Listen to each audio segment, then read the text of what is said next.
So I think this is the final episode of the bladder cancer saga we've been having this fall 2019.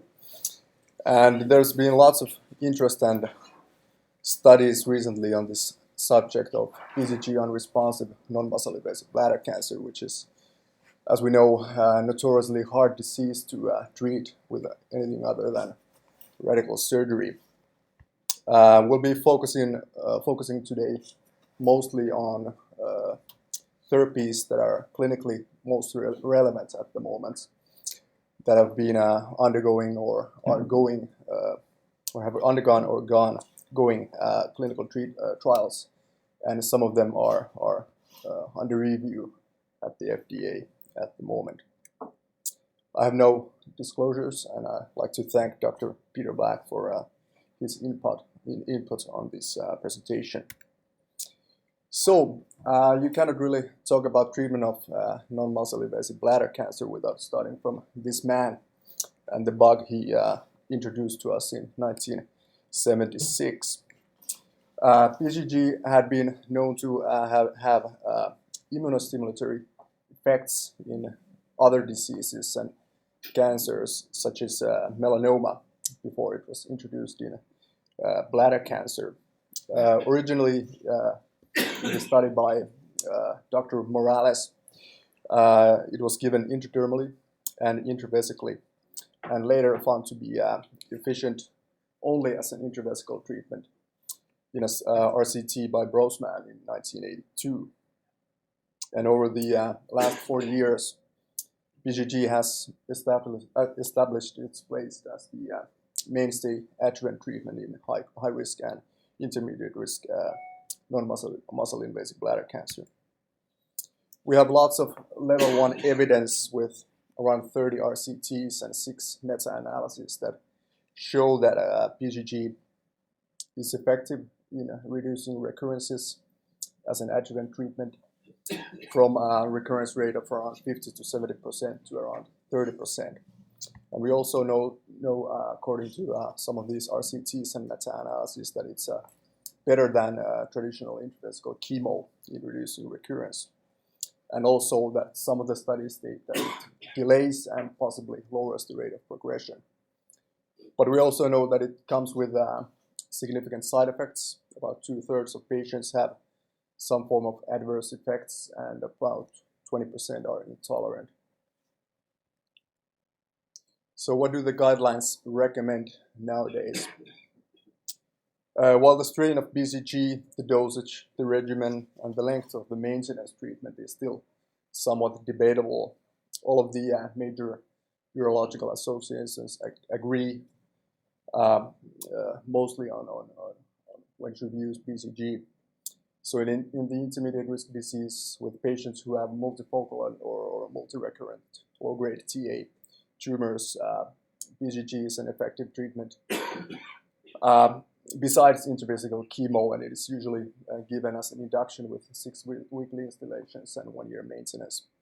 And in the high-risk disease where patients have T1, CIS, or any high-grade tumors, it is the only recommended adjuvant treatment, with maintenance treatment extending up to 3 years. While it is effective, still around 30% do recur after BCG, and some patients do not get response at all. And in the past, we have had several different definitions for patients who fail BCG. We have patients who never reach the disease-free state, and they've been called BCG refractory. Then we have some patients who recur early during the treatment, and then we have some patients who recur after a successful BCG treatment, and they are usually called BCG relapsing. The bottom line here is that we have different type of disease states here. We have CIS patients who are not usually disease-free at the time of when the BCG treatment starts, and then we have patients with papillary-only tumors who have had their tumors resected off before the treatment begins. So a couple of years ago, FDA and AUA set a work group to try to make a clearer definition for study purposes, and they came up with BCG-unresponsive definition, which means that patient either has a persistent or recurrent CIS with or without TA or T1 tumor within 12 months of completion of adequate BCG therapy. And then we have patients who have TA high-grade tumor at 3 months after the induction BCG. And finally, we have patients with recurrent high-grade TA T1 tumors within 6 months of completion of adequate BCG therapy. So basically, it combines BCG refractory and BCG relapsing patients who relapse after 1 year, within 1 year after treatment has ended. So what is adequate BCG according to this? Okay. The first one is TA only. Yeah, that's sorry about that. That's a typo. So, what is adequate BCG?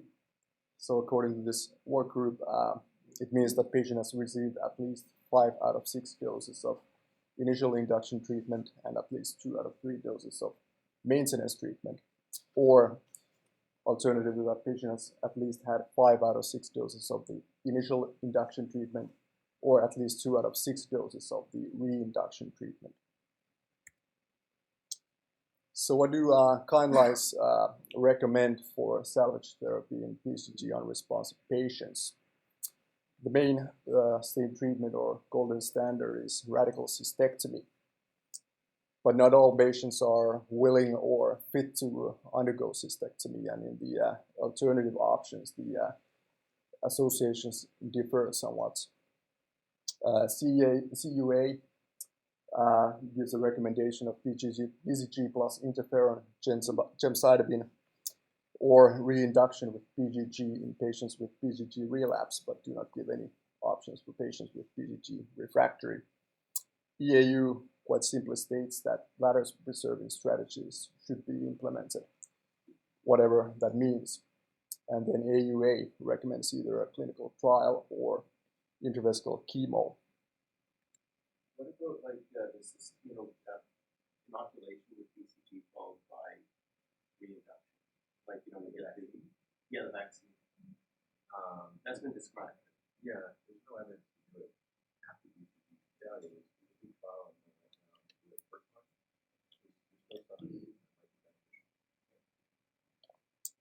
So, in several years, there haven't been any new drug approvals in this sector. Currently, Health Canada approved drugs in non-muscle invasive bladder cancer are mitomycin BCG with the Thai-ICE strain, doxorubicin, and EMBA. And then we use gemcitabine and docetaxel as off-label. We used to have Uro-Rubicin, which was approved several years ago with a fairly modest results for BCG-unresponsive disease, but apparently has been cancelled, the approval.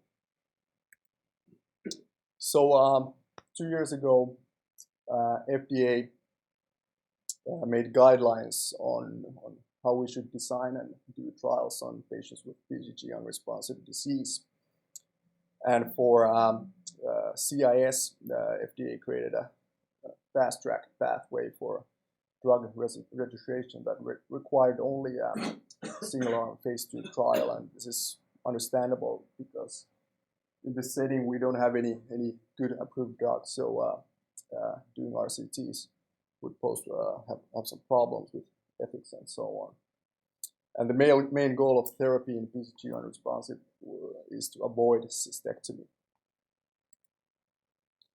So, according to the FDA guidelines, complete response in CIS is defined as either a negative cystoscopy and urine cytology or a low-grade papillary tumor with negative cystoscopy. Negative cytology. Now, for treatments that are given systemic with like pembrolizumab, they also have to have negative upper urinary tract and prostatic urethra for any tumors. And it has been stated that a clinical meaningful outcome of study would require a complete response rate of 40 to 50% at 6 months for CIS, and a durable response of at least 30% at around 2 years. So I can say that make certain things important, then the fact that you have a low grade recurrence is not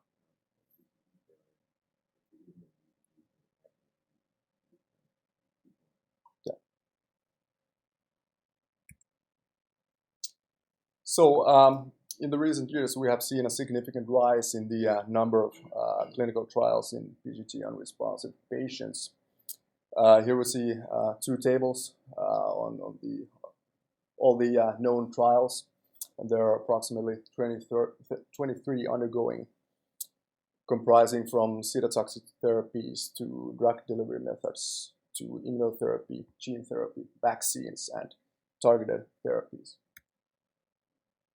But before we wander into the realm of new therapies, let's take a look at what is our current understanding of the efficacy of repeated cycles of BCG, and especially a second cycle of BCG for a BCG relapsing patient. These 4 retrospective studies represent the most of the scientific evidence we have for a second cycle of BCG. Patients who have achieved a disease-free state but recur later on. And the 3 upper ones are older and the most quoted ones. And there has been a new study that came this year, which is a multicenter retrospective study. And most of these studies have only had induction BCG treatment, with the exception of the last one, in which 33% have had maintenance treatment too. And as we can see, the disease-free rate at around 2 to 7 years has been variable between 36 and 66%, and progression rate to invasive disease has varied from 3% to 46%. Now, the uppermost study by Breton is a little bit of an outlier here, because in that study, almost all of the patients had CIS, so that explains in part the poor outcomes of that study. Now, there are several investigational therapies that have undergone clinical phase 2 and 3 trials, and some of them are currently under review at the FDA for approval. And while in the primary setting, BCG is known to be more effective than intravesical chemo in general, there has been some interest in studying whether Gemcitabine and Docetaxel as alone or in combination would be beneficial in BCG-unresponsive patients. Intravesical Gemcitabine has been studied in BCG-unresponsive patients in 2 phase 2 trials and 1 RCT. And here we see the results from the phase 2 trials from 2006 and 2013. And in these trials, they had a total of 88 BCG-unresponsive patients, and 34% were considered BCG refractory, and CIS was present in about 2/3 of patients. Induction intravesical Gemcitabine was given 6 times with a week apart.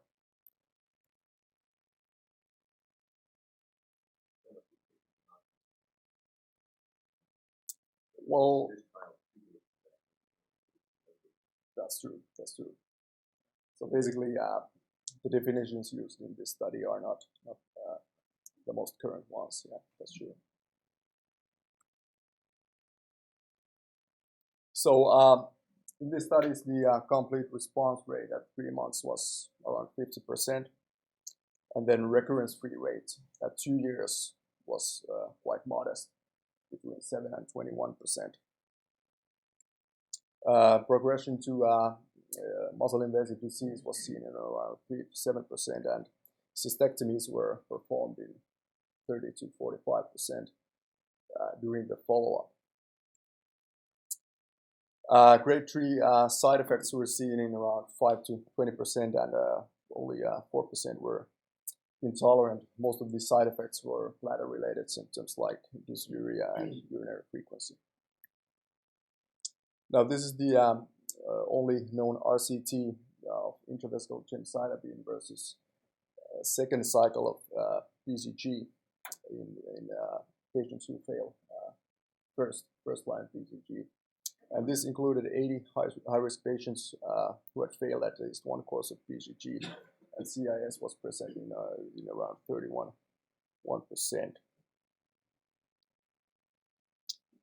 Patients were randomized 1-to-1 on gemcitabine and BCG arms, and in both arms they had induction treatment and 1-year maintenance treatment. They did not state complete response rate, but recurrence-free survival at 2 years was for gemcitabine 19% and for BCG mere 3%. And cystectomies were performed in around 1/3 of patients, and there were no significant differences between the groups. Grade 3 side effects were seen in 8% of patients, and there were no significant differences, and mostly the symptoms were bladder related.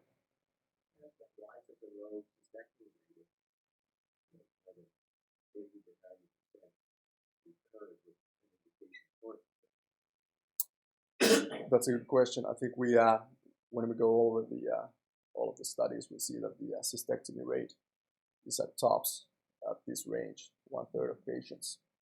So I don't have a.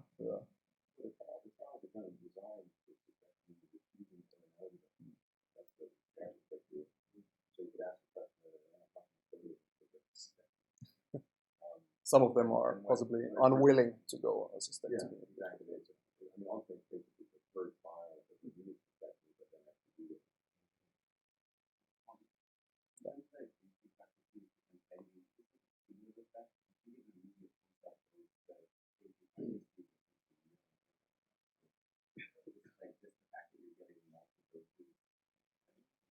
Yeah, that's what I think it is. Yeah, I think it's something you can see when you do those intravesical treatments in clinic too.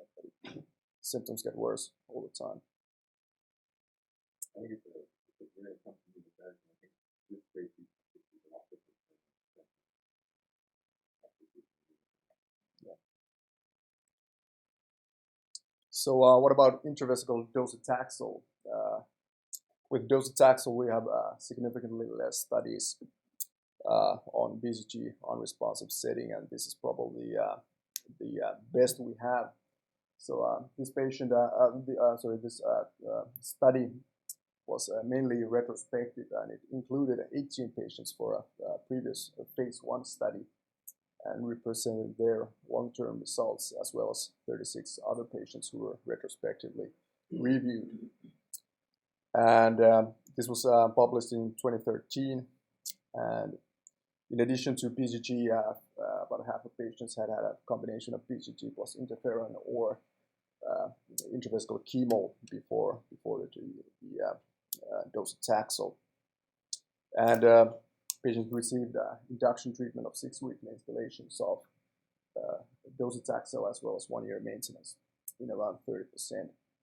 And complete response rate at this study was fairly good at 59% at 3 months, but the recurrence rate, survival dropped to around 25% at 3 years, which is something we tend to be seeing in most of these studies that I'm presenting to you.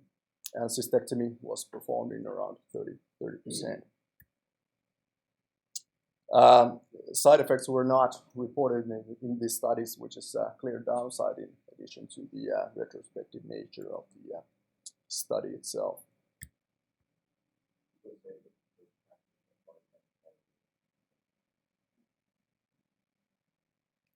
So with these modest results, some have thought that it would be more beneficial to give intravesical gemcitabine and docetaxel as a sequential treatment by giving each of these drugs at half a dose over a period of 3.5 hours.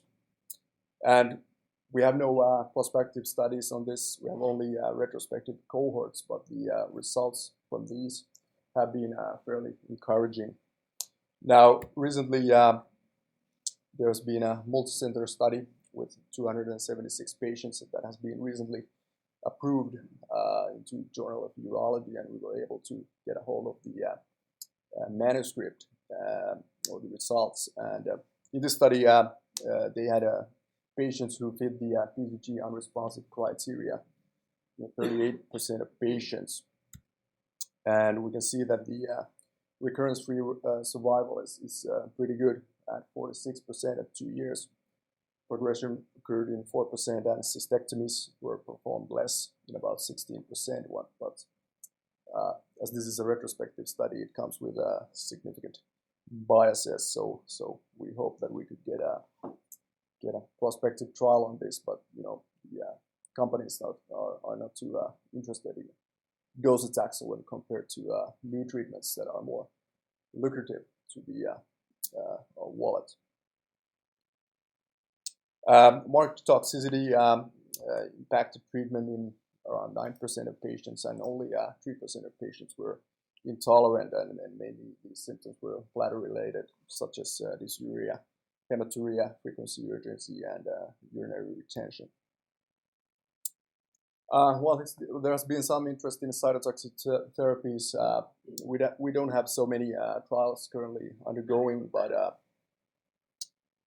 we have two to mention. We have one with Nanotaxel, which is a nanoparticle-based formulation to enhance the delivery of Docetaxel in the tissues, and that's compared against mitomycin C.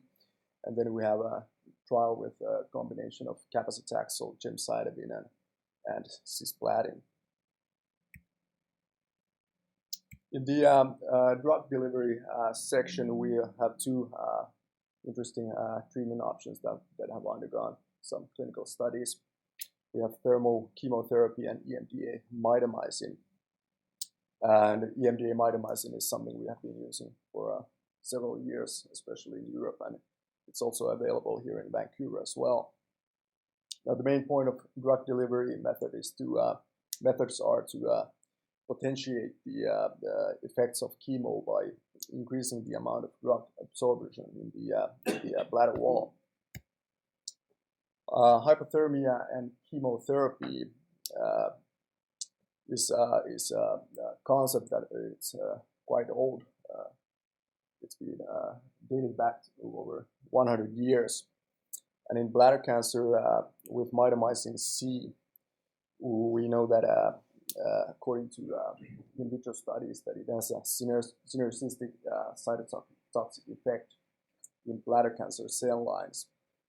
And it seems that the increased drug absorption is caused by formation of tunneling microtubules in the cell membrane. Now, there has been some fairly good results with thermochemotherapy recently in BCG-naive patients in a phase 2 RCT. It showed a comparable recurrence-free survival in the thermochemo arm when compared to BCG arm, but this was only noted in a per protocol analysis. With the intention to treat analysis, the results were not so good. There were more intolerance in the hyperthermia arm. In these studies, thermochemotherapy is given by this machine called RITE, and this machine gives microwave radio frequency energy that is delivered to the bladder and to the solution, and it heats the solution inside the bladder.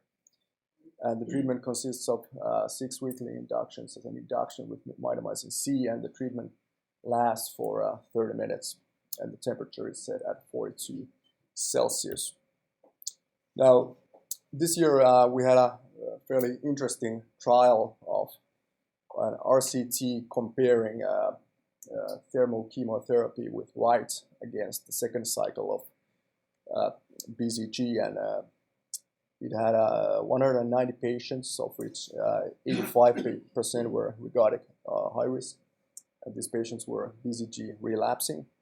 They were randomized to the right arm and the BCG arm, and in both groups, patients received induction as well as 1-year maintenance treatment. The primary endpoint was disease-free survival and complete response rate in an intention to treat analysis. Now, this trial, they decided to close it early because they noted that in the right arm there were a significant amount of CIS recurrence. And when we look at the results of the study in all of the patients, we see that the right didn't perform as well as might have been expected or the investigators expected. And this disease-free survival favored BCG at 41% at 2 years, and in the right arm the DFS was around 35%. Now the interesting thing to see here is that in the right arm with papillary-only patients, the results appear to be much better when compared to the BCG arm, but in the CIS arm, the results were reversed, and the right arm performed worse than BCG.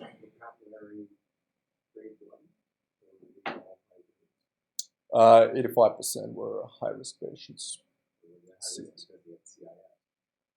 CIS, I think it was, let's see. BCG relapse, yeah, I don't remember. They're all completely effective. You wonder yeah. So we don't know what's the disparity in this, and it was certainly a surprise to the investigators as well. So what about EMDA mitomycin C?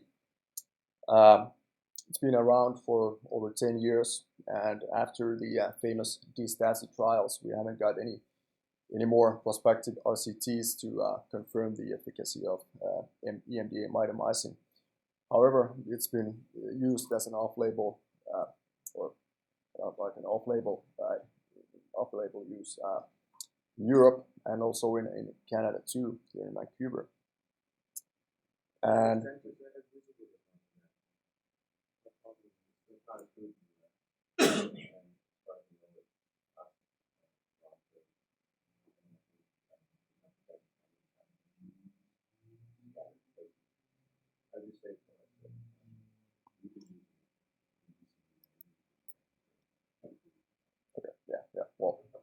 EMDA is approved by Health Canada. So,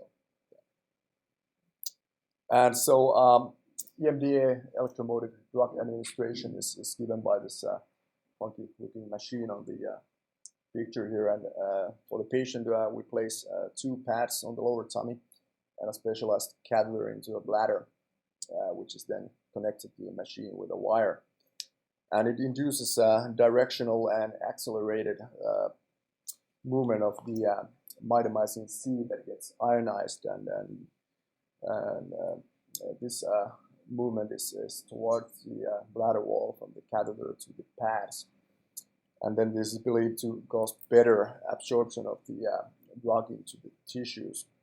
Now, there is supposedly a combination of different kind of electromolecular interactions here, mostly electroosmosis and electrophoresis, which is something we know from when we do Western blotting and we try to separate proteins in a sample in the lab. So basically it was a bit similar to that. In the BCG-unresponsive setting, there is one phase 2 single-center, single-arm trial published in the BMC Cancer by Ratiopi.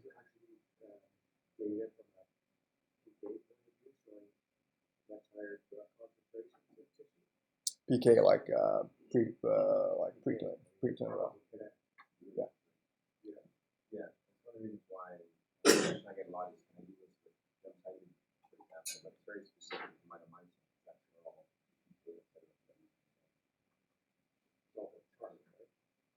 not charged, but mitomycin.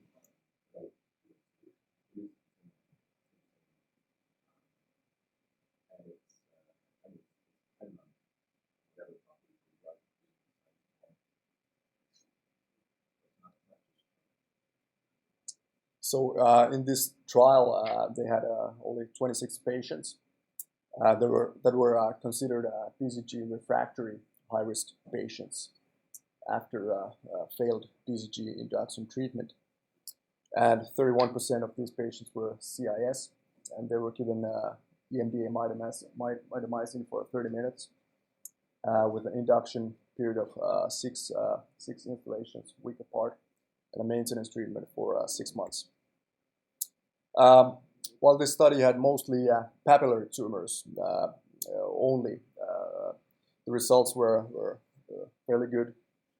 Complete response rate was reported at 69% at 3 months.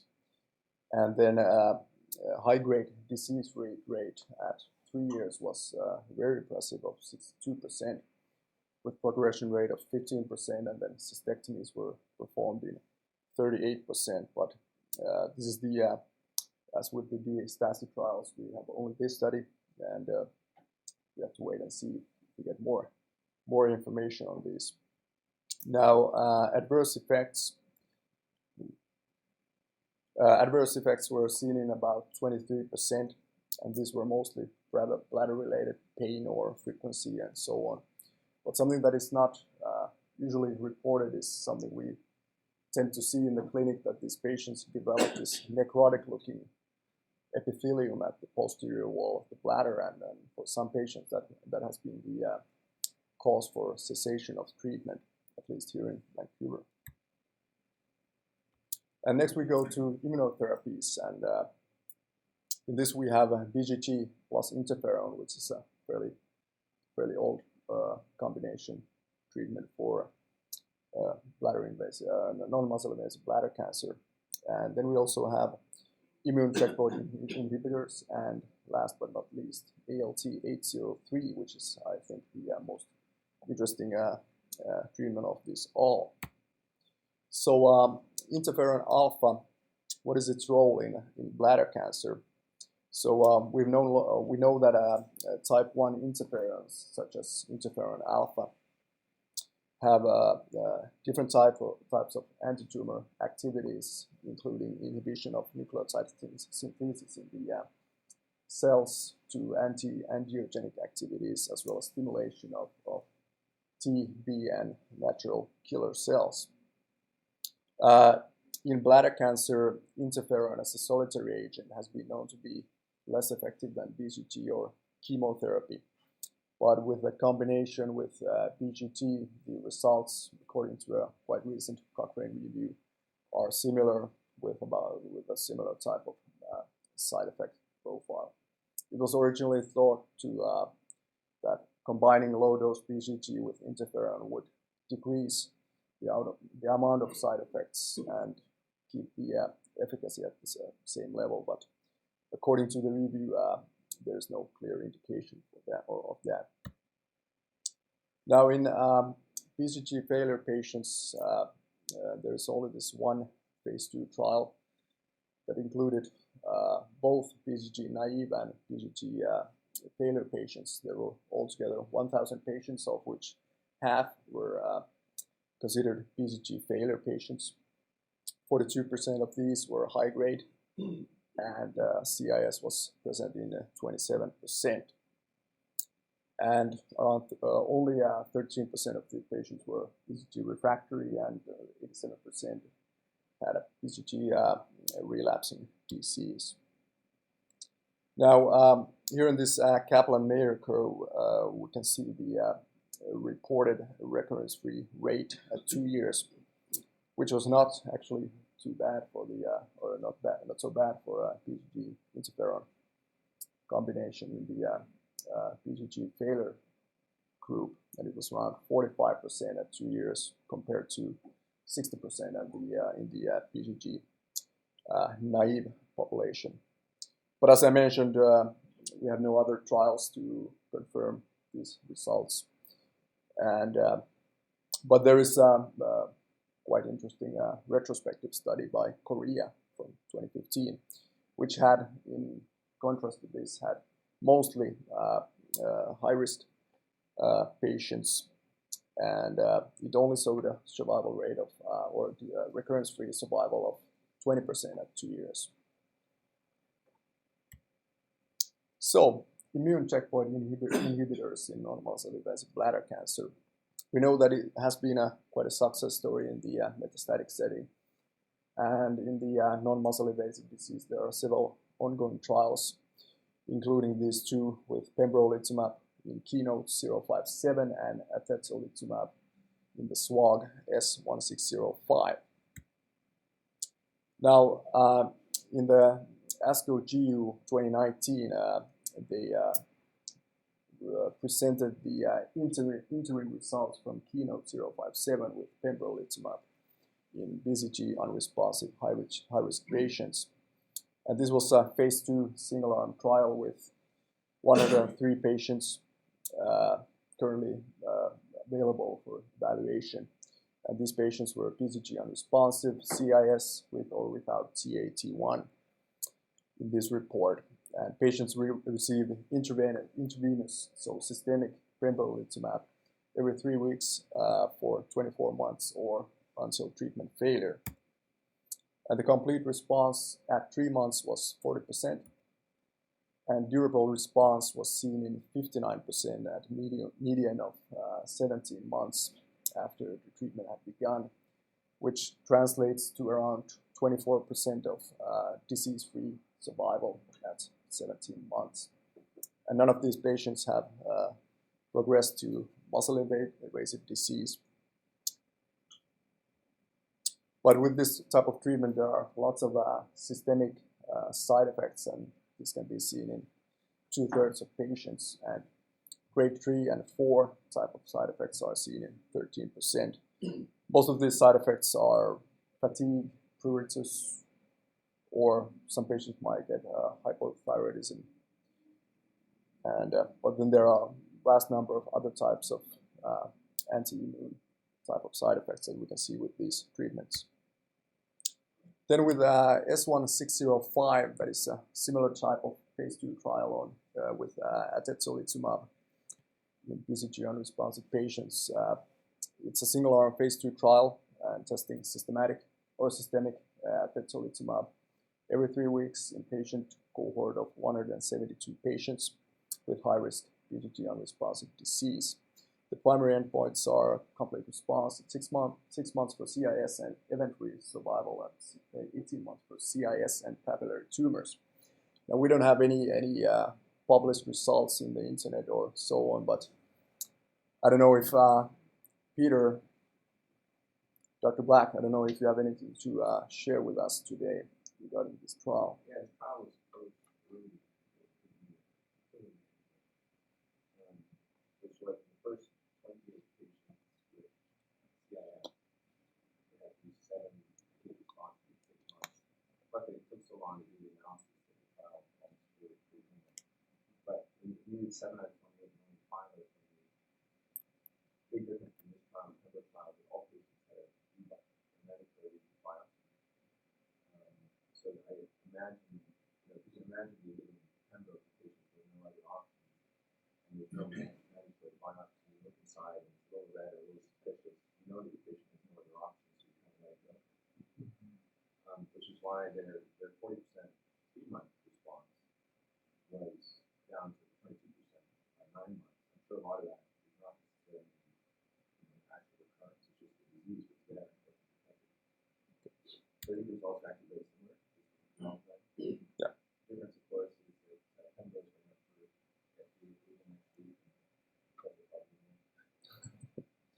So then we have ALT-803, which is a new drug based on interleukin-15, and this has been recently, a week ago, granted FDA breakthrough therapy designation. And as we know, interleukin-15 is a cytokine which plays a crucial role in the immune system, affecting maintenance, function, and development of natural killer cells and T cells. And ALT-803 is an IL-15 superagonist complex, and it consists of a mutant IL-15 combined with an IL-15 receptor fusion protein. And this gives it improved pharmacokinetic properties, better persistence in lymphoid tissue, and better anti-tumor activity than interleukin-15 alone. And it promotes proliferation and activation of NK and CD8+ T cells. So with ALT-803, we have one phase 2 trial called KILT undergoing in BCG-unresponsive patients, and the interim results were published in AUA this year. And in these patients, they have accrued 62 patients so far. In the cohort 1, they have CIS plus minus TA T1, and in the cohort 2, they have high-grade TA T1 only. And intravesical ALT-803 is combined with BCG, as it was noted in a phase 1 trial that the efficacy is fairly good in phase 1 trial in BCG-naive patients. And so far, we have only a small peek at this, the results of this trial with 18 patients from cohort 1 with a fairly impressive complete response of 89% at 3 months. And grade 2, 3 side effects seen in only 7%, which were fairly significant E. coli infection and anemia and bacteremia. But we have to see as the results mature what happens with the complete response and how durable that response is. Now, there are several other ongoing immunotherapy trials with, for example, durvalumab, a single agent with different combinations, and also with atezolizumab with BCG and nivolumab. So this is an interesting field.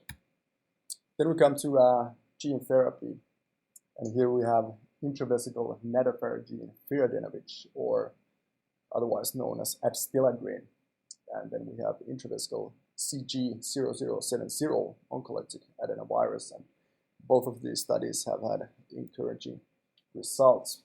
Now, even though I don't have any stock options in any of these companies, I'm still a bit biased with adstiladrin because it's been developed by a Finnish company called FKD therapies. And adstiladrin, or nadofaragene firadenovec, is based on interferon, and it has been told that the problems with or the limitations with interferon is not related to the antitumor activity, but the drug exposure itself. And with adstiladrin, they are trying to circumvent that. And it's an adenovirus vector-based gene therapy that contains the interferon alpha B gene. So it consists of the gene transfer vector with the gene and a SYN3 polyamide surfactant component that supposedly enhances the adenoviral transduction of the vector into the bladder wall cells. And this treatment is given intravesically, and the vector then enters the cells, and the cell's internal DNA machinery then picks up the interferon gene and starts to sequence that, and that results in high amounts of interferon 2 alpha, and so it kind of mimics the physiological events associated with viral infection that increases the time the interferon alpha is in the bladder. So with this treatment, we have one phase 2 trial that has been published. It was an open-label, randomized, parallel-arm trial with 40 patients only, BCG refractory or relapsing high-grade patients, and half of them had CIS. And the treatment was given either as low dose or high dose, and the primary endpoint was recurrence-free survival at 1 year.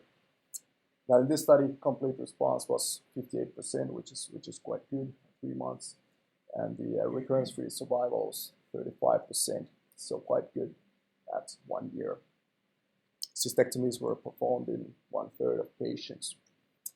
Now, in terms of side effects, these are quite common with this treatment, and most of the patients do receive them, and most of them are bladder-related.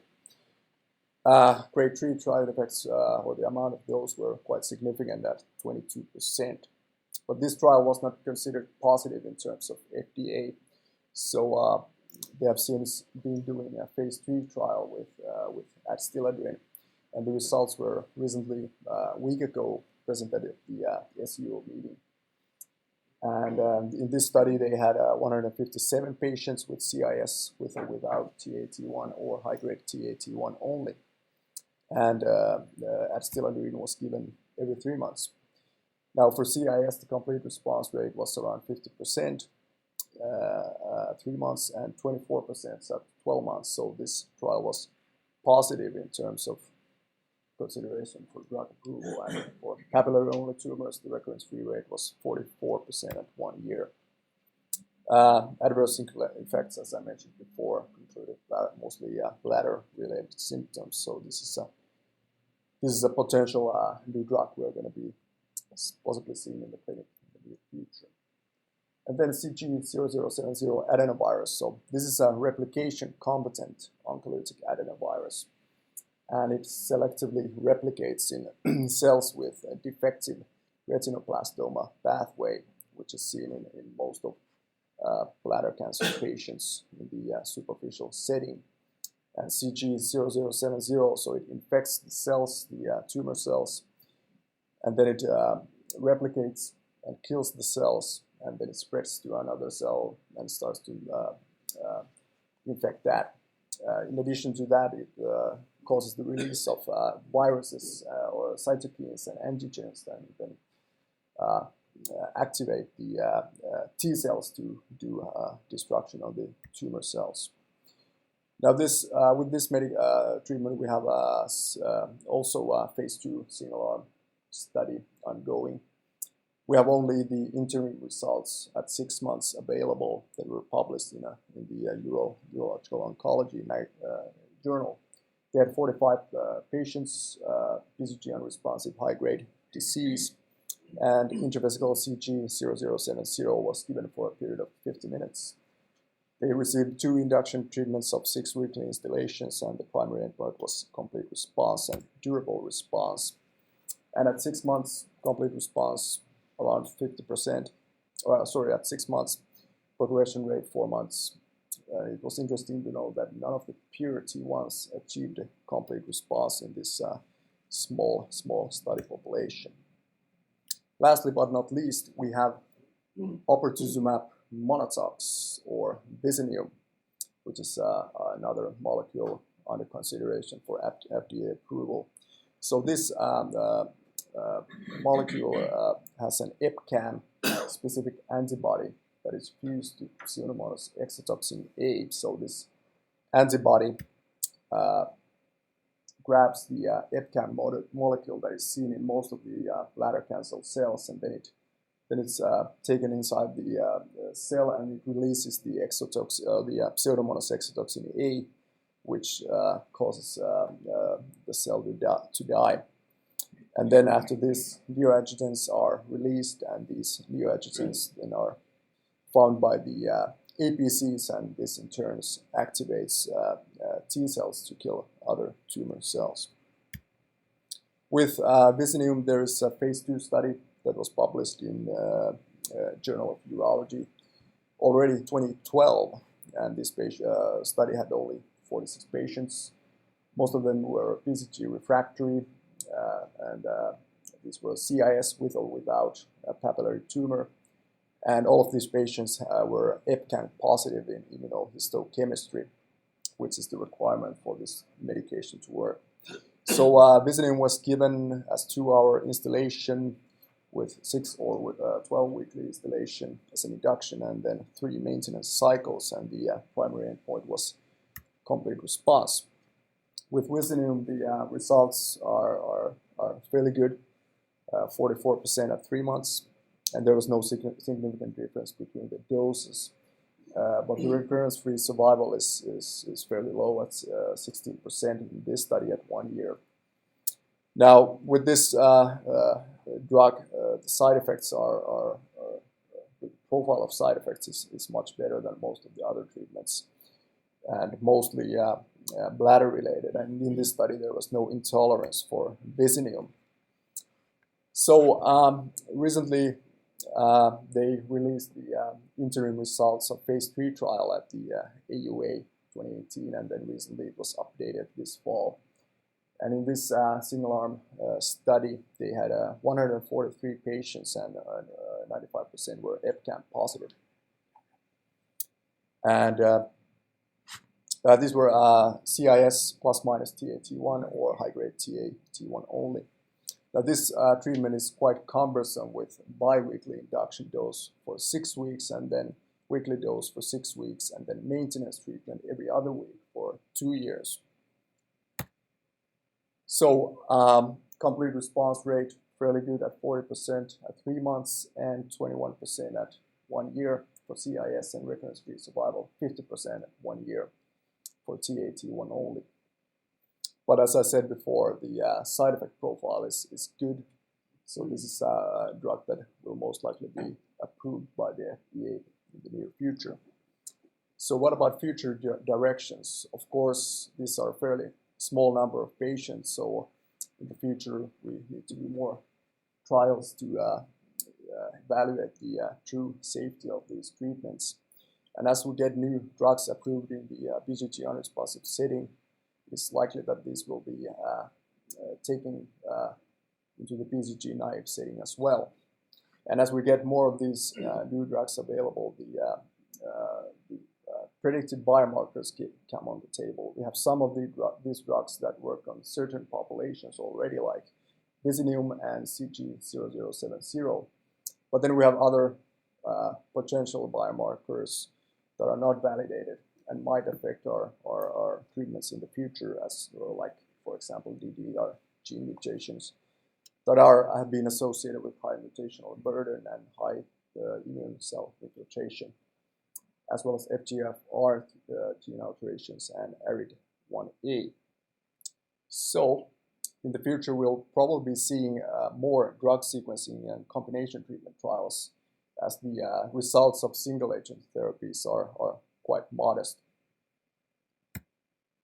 So in conclusion, radical cystectomy is still and will be for a long time the standard salvage treatment for BCG-unresponsive disease. We have some bladder-sparing options already available off-label for BCG relapsing patients for unfit for cystectomy or not willing to go there.